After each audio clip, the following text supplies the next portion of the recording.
ఎవరిని వివక్షత చూపద్దని చెప్పి రాజ్యాంగం రాశాడు. ఇప్పుడు మెజార్టీ దేవాలయాల్లోకి అందరు వెళ్తుండ్రు కదా, ఇంకా అక్కడక్కడ వివక్షత కొనసాగుతున్నా, అక్కడక్కడ కొంత ఇబ్బందులు ఎదురవుతున్నా అన్ని దేవాలయాలకి అందరు వెళ్తున్నారు కదా.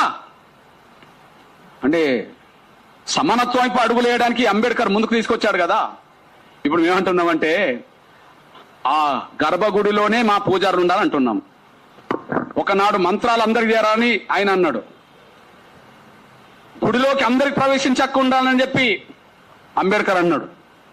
పూజారులుగా ఉండే హక్కు అందరికి ఉండాలని చెప్పి నేను అంటున్నా. ఇది కొనసాగింపు కాదా?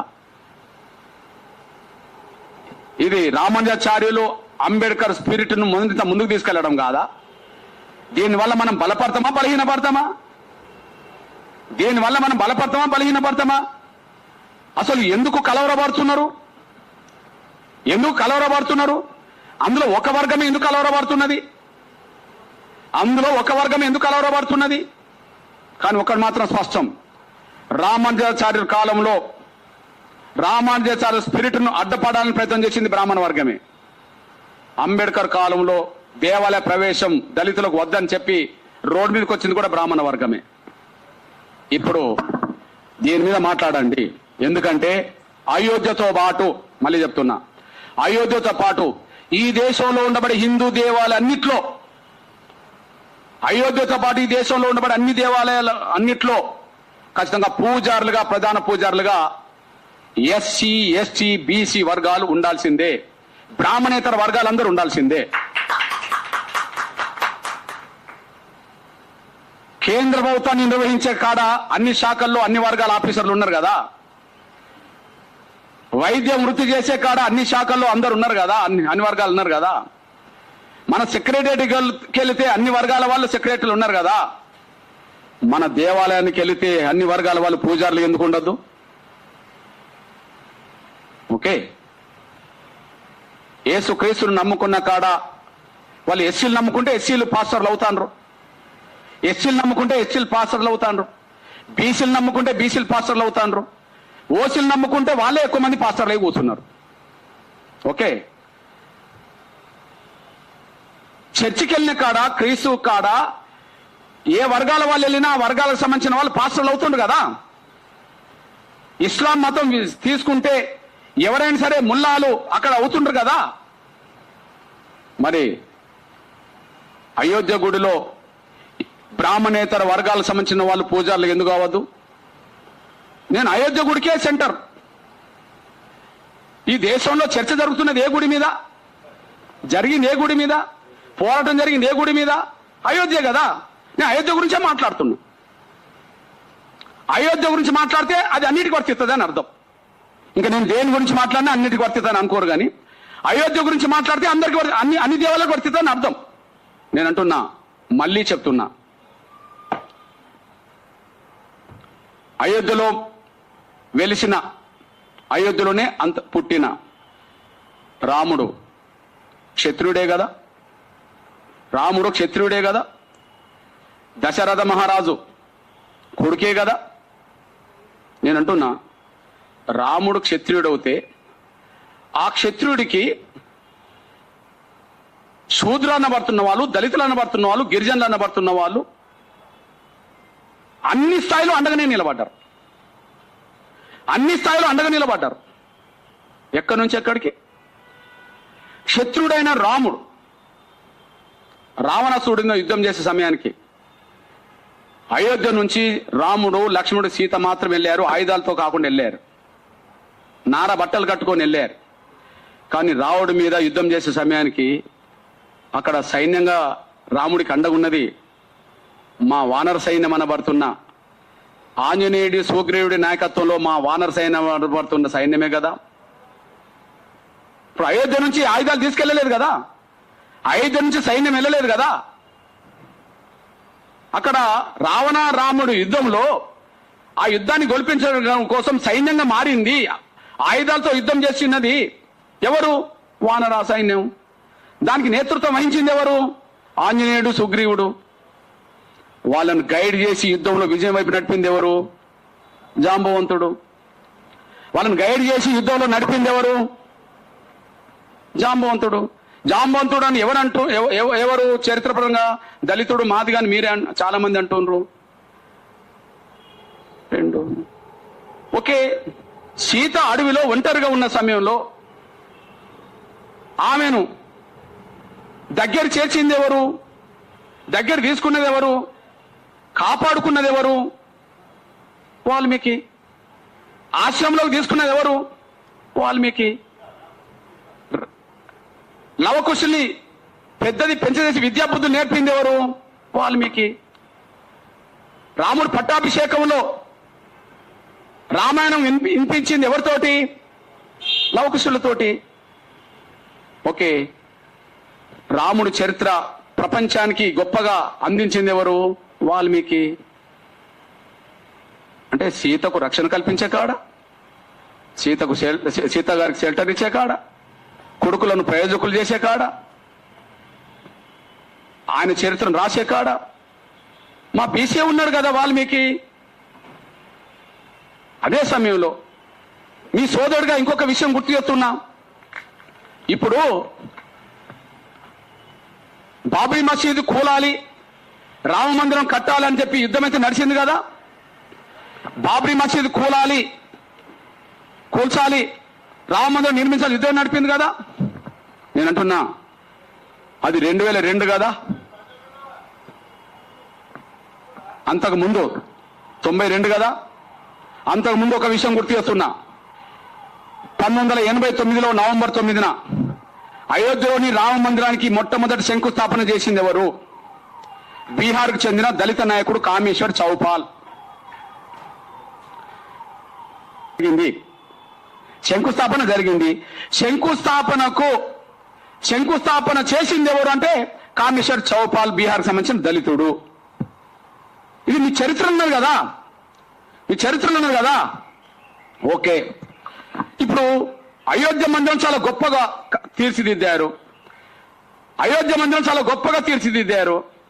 అయోధ్య మందిరం నిర్మాణంలో కార్మికులుగా రాళ్ళెత్తింది, ఇటుకెత్తింది, నిర్మాణం చేసింది, ఆ స్థాయిలో నిర్మించింది కార్మిక వర్గంలో అన్ని వర్గాలు ఉన్నారు కదా. ప్రధానంగా ఎస్సీ ఎస్టీ బీసీలు ఉన్నారు కదా. అంటే అయోధ్య మందిరం నిర్మించడంలో మా వర్గాలు 99% పోషించారు కదా, కష్టపడ్డారు కదా, చెమటోడ్చారు కదా. పోనీ అది పక్కకు పెడదాం. ఇంకొకటి, ఇప్పుడు మొన్న అయోధ్య పునఃప్రారంభించబడ్డది. బాలరాముడిని అక్కడ తీసుకెళ్ళాం. బాలరాముడి విగ్రహం ప్రాణప్రతిష్ఠ చేసిండ్రు. మీరు విగ్రహానికి ప్రాణప్రతిష్ఠ చేసిండ్రు. ఆ విగ్రహం బాలరాముడి రూపంగానే, ఆయనను చూస్తేనే బాలరాముడు అన్నట్టుగా, ప్రపంచ ప్రజల హృదయాల్లో ఇతనే బాలరాముడు అన్నట్టుగా ఆ విగ్రహాన్ని చెక్కింది కర్ణాటక సంబంధించిన అరుణ్ యోగరాజ్. విశ్వబ్రాహ్మణుడు కదా, మా బీసీనే కదా. అరుణ్ యోగరాజ్ కర్ణాటక సంబంధించిన విశ్వబ్రాహ్మణ్కి సంబంధించిన మా బీసీనే కదా. ఓకే, బాబ్రీ మసీద్ స్థానంలో రామ మందిరం కట్టాలని ఎన్నటి కళ? 500 సంవత్సరాల నాటి నుంచి ఉన్న కళ. ఆ కళను నెరవేర్చడంలో, ఆ కళ నెరవేర్చిన దాంట్లో స్వాతంత్రం వచ్చిన కాంచి ఎంతో మంది ప్రధానమంత్రులైనరు. మరి ఏ ప్రధానమంత్రి గారు ఉన్నప్పుడు మళ్ళా రామ మందిరం పునరుద్ధరించబడ్డది? బాలరాముడు మళ్ళా ఎప్పుడు చేరిండు? గౌరవ నరేంద్ర మోడీ గారు ప్రధానమంత్రిగా ఉన్న మొన్ననే కదా. మరి గౌరవ ప్రధానమంత్రి నరేంద్ర మోడీ గారు ఆధ్వర్యంలోనే 500 సంవత్సరాల హిందువుల ఆకాంక్ష నెరవేరింది కదా. మరి గౌరవ ప్రధానమంత్రి నరేంద్ర మోడీ గారు బ్రాహ్మణుడేం కాదు కదా, ఆయన బీసీనే కదా. పోని బ్రాహ్మణేతరుడు కదా, ఆయన బీసీనే కదా, బ్రాహ్మణేతరుడు కదా. నేను అంటున్నా, క్షత్రుడైన రాముడికి అండగుండి రావణ యుద్ధంలో గెలిపించే కాడ 1000 మంది మా ఆదివాసులు చచ్చిపోతారు. ఆయన వానర సైన్యం గెలిపిస్తుంది. మేము గెలిపించే కాడున్నాం. దళితులు గైడ్ చేసే కాడ జాంబవుడు ఉన్నాడు. సీత గారికి షెల్టర్ ఇచ్చే కాడ లవకుశులను పెంచి పెద్ద చేసే కాడ రాముని చరిత్ర రాసే కాడ మా బీసీ వాల్మీకి ఉంటాడు, మా దళితుడు అక్కడ మొట్టమొదటి శంకుస్థాపన చేస్తాడు. ఆ గుడిని కట్టే కాడ 199 మంది అణగారిన వర్గాలు ఉంటారు. విగ్రహం చెక్కే కాడ మా యోగిరాజ్ మా బీసీ ఉంటాడు. 500 సంవత్సరాల హిందువుల కళ నెరవేర్చే కాడ ప్రధానమంత్రి మా బీసీ నరేంద్ర మోడీ గారు ఉంటారు. అన్ని చోట్ల మేమున్నాం కదా, గర్భగుడి కాడ పూజలు చేసే కాడ పూజారులకు ఎందుకు ఉండద్దయా? మీరు ఎక్కడ లేనోళ్ళకి అక్కడిని ఎందుకుంటారు? మీరు ఎక్కడ లేనోళ్ళకి అక్కడిని ఎందుకుంటారు? మేము అంతటి ఉన్నోళ్ళం అక్కడ ఎందుకు ఉండద్దు? మేము అన్ని చోట్ల ఉన్నోళ్ళం అక్కడిని ఎందుకు ఉండద్దు? మీరు ఎక్కడ లేని వాళ్ళకి అక్కడిని ఎందుకుంటారు? అందువల్ల ఒకే చోట ఎవరి పెత్తనం ఉండద్దు అని అంటున్నాం. ఒక చోట ఎవరి ఆధిపత్యం ఉండద్దు అంటున్నాం. అంత అందంగా తీర్చిదిద్దిన రాముడి విగ్రహాన్ని తీర్చిదిద్దిన నా బీసీలకు లేని హక్కు, ఆ గుడి నిర్మాణం చేసిన నా అణగారిన వర్గాలకు లేని హక్కు, శిలాఫలకం వేసిన నా దళితులకు లేని హక్కు, రాముడిని గెలిపించడానికి ప్రయత్నం చేసిన నా ఆదివాసులకు లేని హక్కు, రాముని యుద్ధంలో రాముడికి అండగా గైడ్ చేసిన నా దళితులకు లేని హక్కు, రాముడి చరిత్ర రాసిన నా బీసీలకు లేని హక్కు, రాముడి విగ్రహాన్ని పునఃపరిశీలించడానికి ప్రధాన పాత్ర పోషించిన ప్రధానమంత్రి నరేంద్ర మోడీ గారి వర్గమైన బలహీన వర్గాలకు లేని హక్కు ఒక్క బ్రాహ్మణులకే ఉండడం ఎందుకు అని అంటున్నా నేను. ఇది రామానుజాచార్యుల ఆదర్శాన్ని, అంబేద్కర్ పోరాట స్ఫూర్తిని ముందుకు నడిపించినట్టు కాదా? 1000 ఏళ్ల క్రితం మంత్రాలు అందరికి చేరాలన్నాడు. 100 ఏళ్ల క్రితం అంబేద్కర్ అన్ని హిందూ దేవాలయాలకు దళితులను కూడా రావాలనేటట్టు చేయాలని అన్నాడు. ఇప్పుడు నేను గర్భగుడిలోనే పూజారులుగా ఉండే హక్కు, అవకాశం అణగారు వర్గాలకు, అన్ని వర్గాలకు, బ్రాహ్మణేతర వర్గాలు అందరికి ఉండాలని నేను అంటున్నా. ఇది మనల్ని బలోపేతం చేస్తుందా బలహీనం చేస్తుందా తెలుసుకోండి. ఒక్క వర్గం ఉంటేనే బలోపేతం చేసినట్ట, అందరుంటే బలోపేతం చేసినట్ట ఒకసారి తెలుసుకోండి. అందువల్ల ఆ ఒక్క విషయాన్ని మీరు అర్థం చేసుకుంటారని చెప్పి నేను ఆశిస్తున్నా. ఇకపోతే ఇంకొక విషయం గుర్తు చేస్తున్నా. నేను అంటున్నా, బ్రాహ్మణ క్షత్రియ వైశ్య శూద్ర, బ్రాహ్మణ క్షత్రియ వైశ్య శూద్ర, ఈ వర్ణమైన టాప్లో ఎవరిని పెట్టుకున్నారు? ఈ వర్ణమే కదా, బ్రాహ్మణ క్షత్రియ వైశ్య శూద్ర. ఇందులో బ్రాహ్మణులే కీలకం, అత్యున్నత స్థాయి పెట్టుకున్నట్టు కదా. శూద్ర వైశ్య క్షత్రియ బ్రాహ్మణ అంటలేం కదా, శూద్ర వైశ్య క్షత్రియ బ్రాహ్మణ అంటలేం కదా. బ్రాహ్మణ వైశ్య శూద్ర క్షత్రియ, బ్రాహ్మణ క్షత్రియ శూద్ర వైశ్య అంటున్నాం కదా. అంటే బ్రాహ్మణం టాప్లో పెట్టుకున్నాం కదా. నేను అంటున్నా, నేను విజ్ఞప్తి చేస్తున్నా,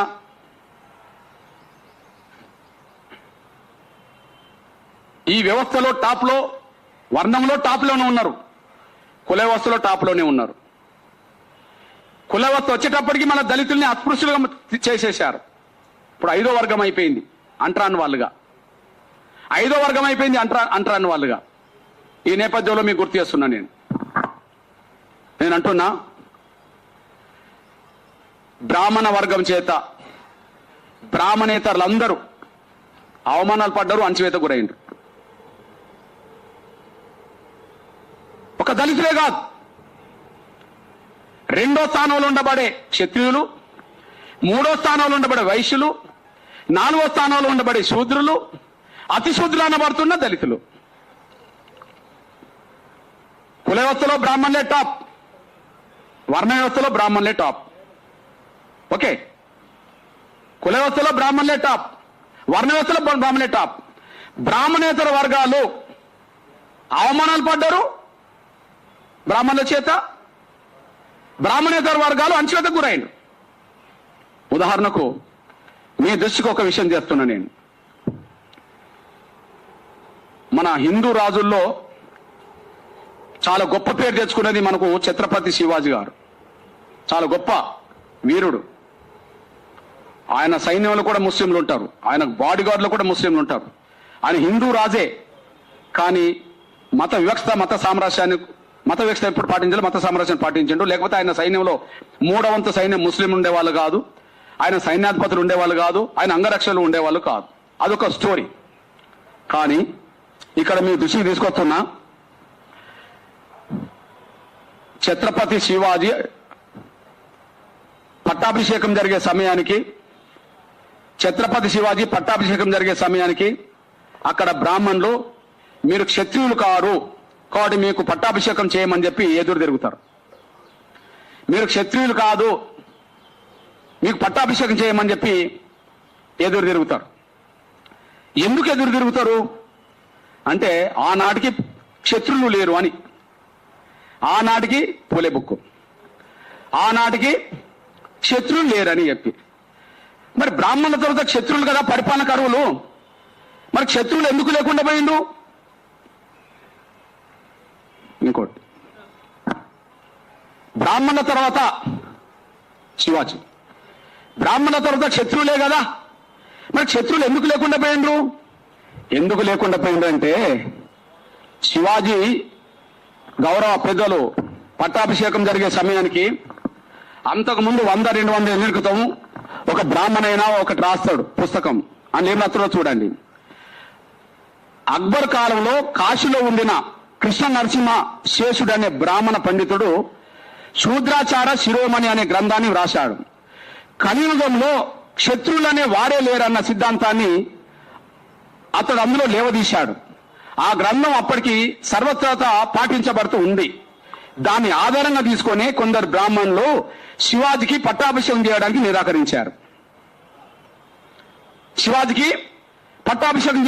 నిరాకరించారు. ఇప్పుడు నేను అంటున్నాను, బ్రాహ్మణుల తర్వాత దేశంలో క్షత్రువులే కదా, మరి క్షత్రువులు లేకుండా పోయింది అని చెప్పి అక్బర్ కాలం నాటి ఒక బ్రాహ్మణ్ రాశాడు కదా. దాన్ని బేస్ చేసుకొని నువ్వు క్షత్రుడు కావు, నీకు పట్టాభిషేకం చేయమని చెప్పి